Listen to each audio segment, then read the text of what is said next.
Assalamualaikum warahmatullahi wabarakatuh. Saya Tianti Tridewi dengan NIM C018042 akan mempresentasikan tentang konsep pengakuan akuntansi pajak tentang investasi pada entitas anak dan properti investasi. Yang pertama, definisi entitas asosiasi dan entitas anak. Definisi entitas asosiasi sebagai suatu entitas, termasuk entitas bukan perseroan terbatas seperti persekutuan, di mana investor mempunyai pengaruh signifikan dan bukan merupakan entitas anak ataupun bagian dalam joint venture. Pada umumnya, entitas asosiasi diungkapkan jika perusahaan memiliki kepemilikan saham sebesar 20% dari jumlah saham yang beredar. Jumlah saham yang beredar sebanyak 20% dianggap mampu mempengaruhi suatu kebijakan entitas asosiasi. Investasi pada entitas asosiasi harus dicatat dengan menggunakan metode biaya. Investasi diukur pada biaya perolehan dikurang akumulasi kerugian penurunan nilai. Definisi entitas anak. Sebagai suatu entitas yang dikendalikan oleh entitas induk, pengendalian adalah kemampuan untuk mengatur kebijakan keuangan dan operasional dari suatu entitas, sehingga mendapatkan manfaat dari aktivitas tersebut. Investasi pada entitas anak dicatat dengan menggunakan metode ekuitas. SAK etap tidak menganjurkan dilakukannya konsolidasi laporan keuangan. Investasi pada entitas anak awalnya diakui pada biaya perolehan, termasuk biaya transaksi, dan selanjutnya disesuaikan untuk mencerminkan bagian investor atas laba atau rugi dan pendapatan dan beban dari entitas anak. Selanjutnya, konsep metode biaya dan metode ekuitas. Metode biaya adalah metode pencatatan investasi yang pada awal perolehan investasi, investor mencatat investasi sebesar biayanya. Dividen maupun distribusi laba dicatat sebagai penghasilan.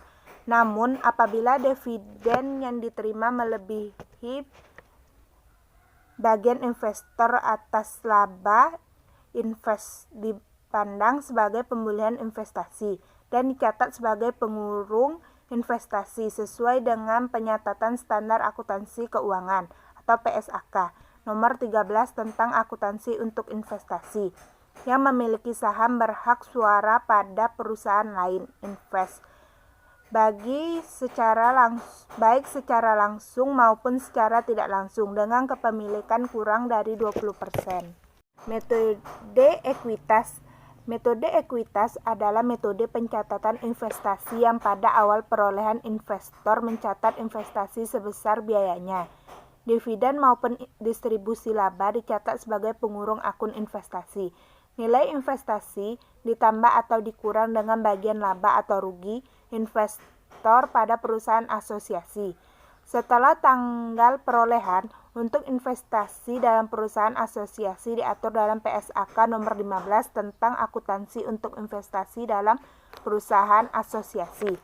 Metode ekuitas harus diterapkan oleh investor yang memiliki saham berhak suara pada perusahaan investasi baik secara langsung maupun tidak langsung dengan pemilikan 20% atau lebih.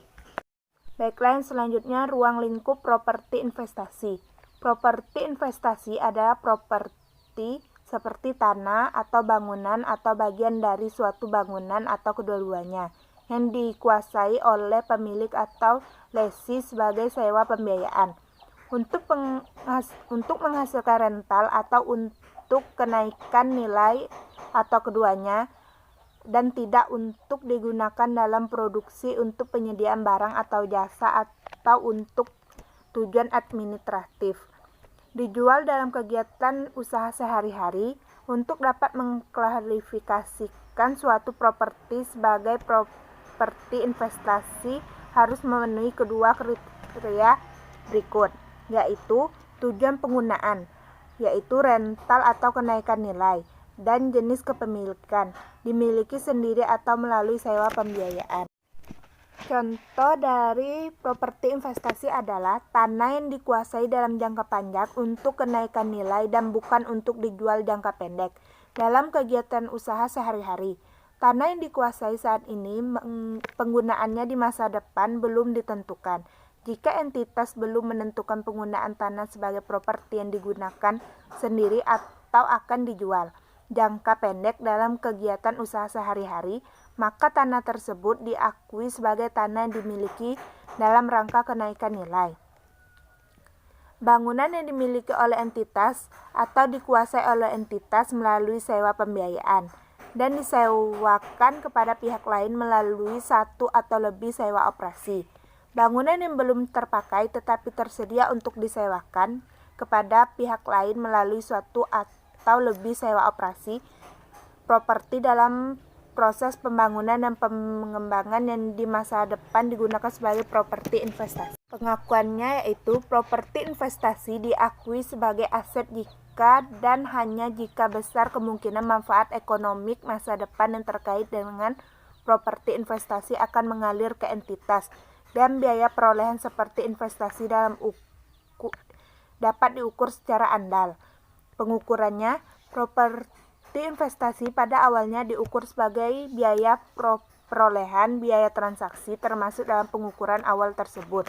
Biaya perolehan properti investasi adalah harga pembelian dan setiap pengeluaran yang dapat diatribusikan secara langsung, seperti biaya jasa hukum, pajak pengalihan properti, dan biaya transaksi lainnya.